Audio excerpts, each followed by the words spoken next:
On a busy day, the Romans were killing dozens, sometimes hundreds of people and animals inside that arena.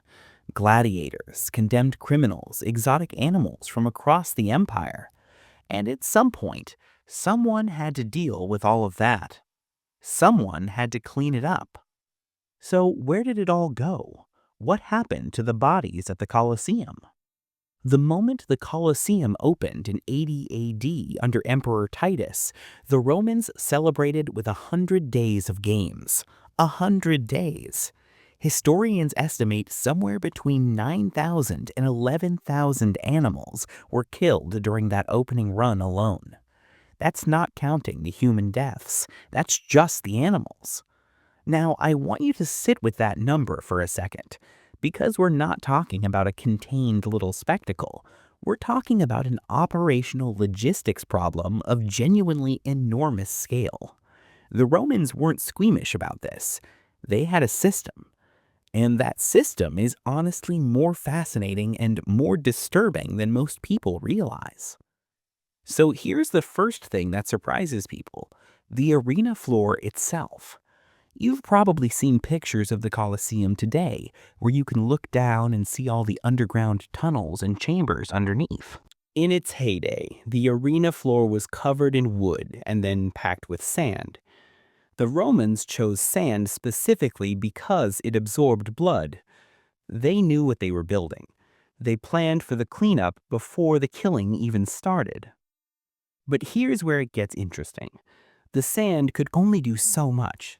During long event days, and we're talking events that ran from sunrise to sunset, the arena floor would get saturated, so the Romans had crews, actual arena workers called arena staff for lack of a better term, whose entire job was to rake and replace the sand between events.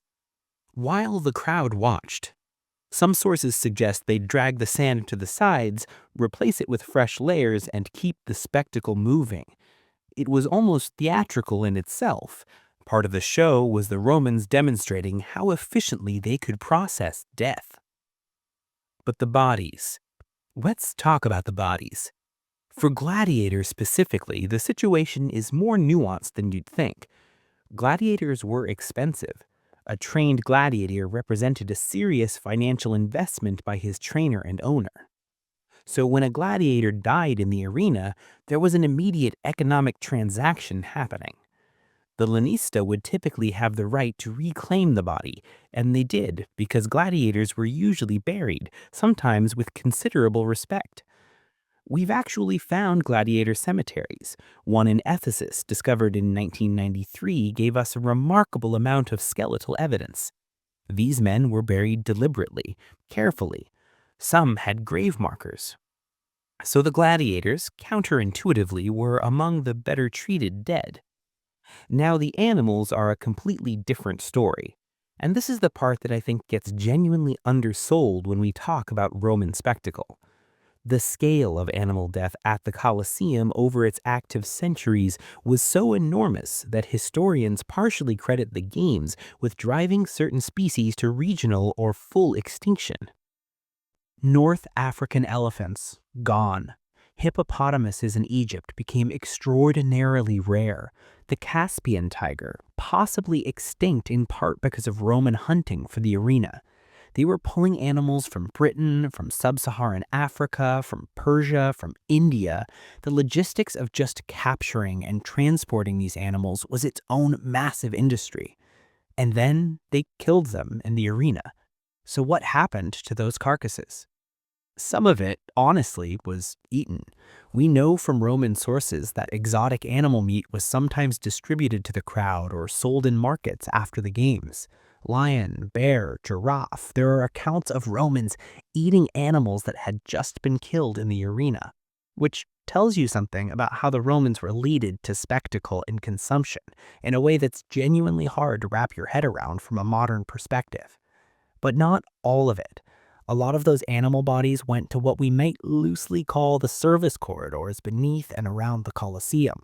The hypogeum, that underground network of tunnels and chambers, wasn't just where the animals and performers waited before the show.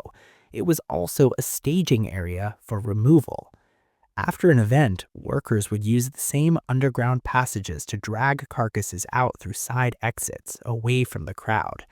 The Colosseum had specific gates, the Porta Libitinensis, named for Libitina, the goddess of funerals and corpses, and that was the door the dead came out of. The Romans literally had a death gate. They named it after their funeral goddess. They were not subtle people. Now, here's the part that most people really don't know. For the condemned criminals, the damnati ad bestias, the people sentenced to be executed by animals, the treatment was deliberately different. These weren't gladiators with a lanista to claim them. These were people the Roman state wanted to erase, and so their bodies were often denied proper burial. In Roman culture, this was one of the worst things you could do to a person. Burial was sacred. The soul couldn't rest without it. Denying burial was a final act of punishment that extended beyond death. Some of those bodies were reportedly left in the arena or in the surrounding areas as a message. Others were dumped in mass graves or the Tiber River.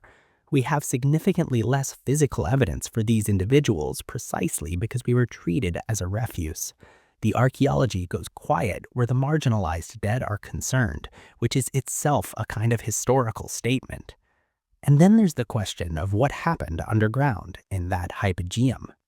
The more archaeologists study the substructure of the Colosseum, the more they find evidence of just how much activity was concentrated down there. Drainage channels, evidence of large-scale water flow, real drainage, functional drainage, the kind you need if you are regularly dealing with large quantities of blood and organic material filtering down through a wooden floor. The Romans engineered the cleanup into the architecture. There's also strong evidence that some of the organic waste, and I'm being deliberately broad there, was processed and removed via carts through the underground passages leading to the Escaline Gate, which opened onto the Escaline Hill. And the Escaline Hill in early Rome was, and there's no delicate way to put this, a dump, a mass burial site for the poor and for refuse. Before Augustus had it cleaned up and turned into gardens, it was a place where the bodies of slaves and paupers were thrown into open pits called puticuli. It's not a stretch to think that some of what left the Colosseum ended up there. Rome was a city that produced death at scale and then developed infrastructure to manage it. That's the part that kind of reframes the whole thing, I think. We romanticize the Colosseum. And look, the engineering is genuinely extraordinary. The spectacle must have been incredible to witness. But it was also, at a very practical level, a death processing facility. The pageantry was on top.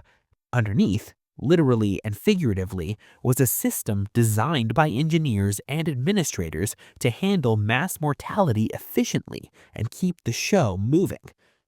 By some estimates, over the roughly 4 centuries of active games, somewhere between 400,000 and 700,000 people died in the Colosseum. The animal deaths are harder to even quantify, and all of that had to go somewhere, had to be handled by somebody, had to be carted away and disposed of, so that the next morning the sand could be raked fresh and the crowd could file back in. The men who did that work, the arena staff, the undertakers, the cart drivers, they're almost entirely invisible in the historical record. We know the emperors who commissioned the games. We know some of the gladiators who became famous. We don't know the names of the people who cleaned up after them, which maybe says more about how Rome thought about spectacle and labor and death than anything else. The Colosseum is still there. It gets about 7 million visitors a year. People stand in the same spots where 50,000 Romans once cheered, and they take photos, and they try to imagine what it was like. Most of them don't think about the sand.